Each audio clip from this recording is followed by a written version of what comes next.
said he was cautioning people to stop mocking him when he spoke about the road in Mandera all the way to Isiolo, 750 kilometers. He said that people made a joke out of it, but it was literally a matter of life and death, and we have contractors on site. There are already 11 contractors. Yeah, now 11 contractors. Now, President says 11 is 7. They can't even count contractors. So let me tell you this. There is no obligation on our part to speak about the successes of the government. They also have mouths. Let them go out there. They have a government spokesman, they have cabinet secretaries, they have parrots like him. Let them talk about those successes. It is not incumbent upon us to talk about those successes. Number two, they have national communication. They have a national broadcaster. They can go there and talk about those successes. And when you talk about those things, nobody sees those things on the ground. William Ruto famously one time said, there is a road called C41. It passes outside my rural home. He stood on the sunroof and said the road is complete. And I use the road every day. It passes outside my home. So those are the successes he wants to parrot, but Kenyans on the ground can see that there is nothing happening. Number two, Trevor, I have said, and I want to repeat here, that the positions we hold are not permanent. Sifuna was not born to be SG of ODM forever. I have done 7 years. This is my 8th year as SG of ODM. I did not do 7 years as SG of ODM by second-guessing Raila. I know the man. I speak to him. He's my guide. He's my mentor. I say these things because are the things that I believe in. And I believe that Raila's position has always been that we as ODM can only walk the journey with people who are like-minded, pro-people political parties. The position of Senator of Nairobi is not my birthright. It is not something that I will hold on to forever. There will come a day when there will be another senator. I have predecessors. There are people who have held this position before. Ekuru, whether I win or lose, that is not the point. The mission in 2027 is not to make Sifuna senator. The mission in 2027 is to rescue our country.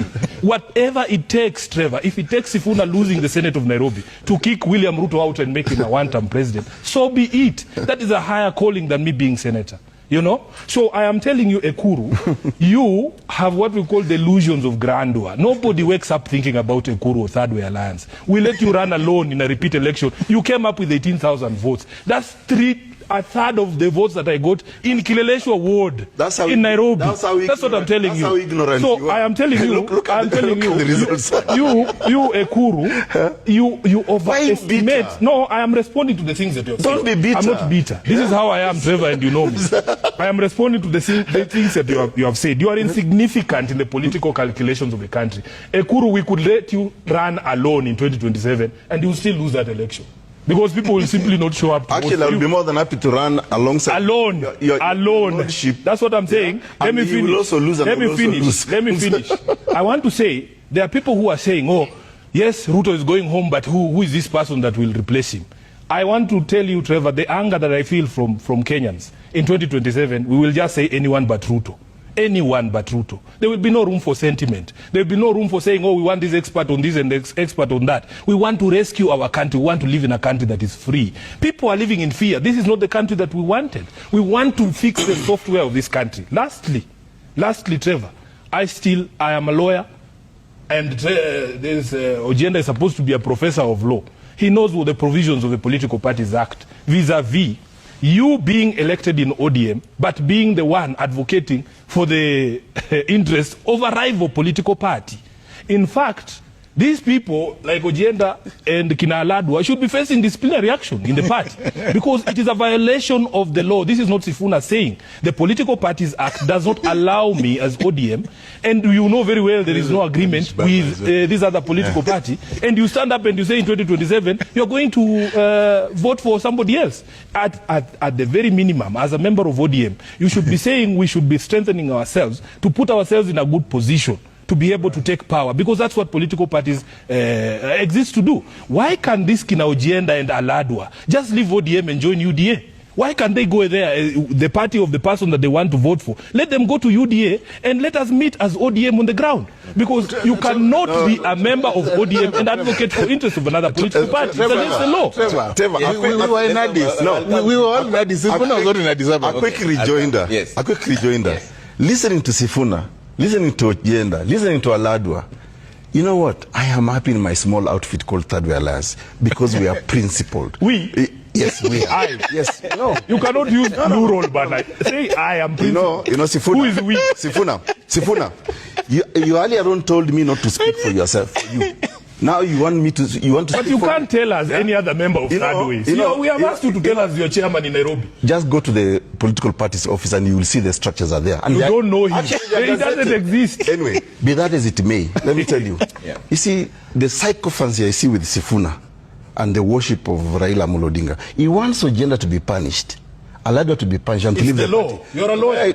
Yes, I am a lawyer. What does the political party say? What does the political party say? No. Wait. Yeah. Okay, let me refresh his memory. 2018, March 9th. Didn't his party leader sign, go into handshake with Uhuru regime, which they are opposed to? Did he say he was going to vote for Uhuru? No, it's all about voting. Read the law. No. What does the law say? Listen. What does the law say? You know the problem is Sifuna, you are a lawyer, Bana, my friend. Yes, I'm a lawyer, and I think I'm a better lawyer than you. But you're speaking like a Mamamboga. Yes, I'm a better lawyer than you. I'm not just a loud man like you ODM are. No, the problem with the ODM guy, you're just a loud man, but you're empty. Read the law. Listen, in 2018, March 9th, the party leader of ODM called Raila Amolo Odinga went into an agreement called the handshake with the regime of Uhuru Kenyatta, that time Jubilee, okay, which they had opposed in the 2017 election. And I assisted them because of their level of ignorance. I assisted them in the Supreme Court to actually nullify that election. And if Sifuna here pretends that he is, not pretending, I know he's a lawyer, but I think he's a lawyer who has no capacity to do research. If you were to read, for example, the Supreme Court judgment, you will see that because of the audit that was conducted by our national chairman called Miruru Waweru, who he doesn't want to recognize, of only 27 constituencies, they were being lured by Uhuru Kenyatta regime then to go into vote counting. And I remember working very closely with Paul Mwangi, who was then the ODM, lawyer. And I told him, guys, and I even called Raila. I met Raila myself. And I told him, don't accept to be lured into this vote counting. Let's attack the transmission of results. And what nullified that election was the audit that was conducted by Third Way Alliance Kenya, which he calls a small party. They have failed in 5 elections, went to the Supreme Court, not won anything until we filed our audit report that actually attacked the transmission of results. And if you remember the words of Maraga, Justice Maraga Emeritus, he said, because of irregularities and illegalities in the transmission, we are nullifying this election. That is a Supreme Court judgment, courtesy of you as truly here, Third Way Alliance Kenya and the Aukot. Now, having said that, you see, even when you hear Sifuna and Ojenda, and is that really? You can talk of a big outfit, but if you're empty in terms of ideas, you're insulting us. Are you insulting? Okay. No, I'm not. He's allowed to insult us. I'm not. You're here to do He's allowed. You also insulted me. And we will do more insulting. Yeah. And we are not done. And I will equally respond. Correct. And I will equally respond. Let's go. And I will equally respond. Correct. You cannot intimidate me here. But the question I'm saying, and I agree, there are bigger issues in this country. And I think to pretend that ODM is not in government, and this is why I agree with Professor Ojenda. Sifuna here wants to punish Ojenda. Why hasn't he invoked the same provisions the political parties act against his own party leader? When he went into bed, in fact, he should also, discipline Baba. They went for Karoli Omondi, they went for the guy for Bondo, and all those other guys. These are just pretentious talks.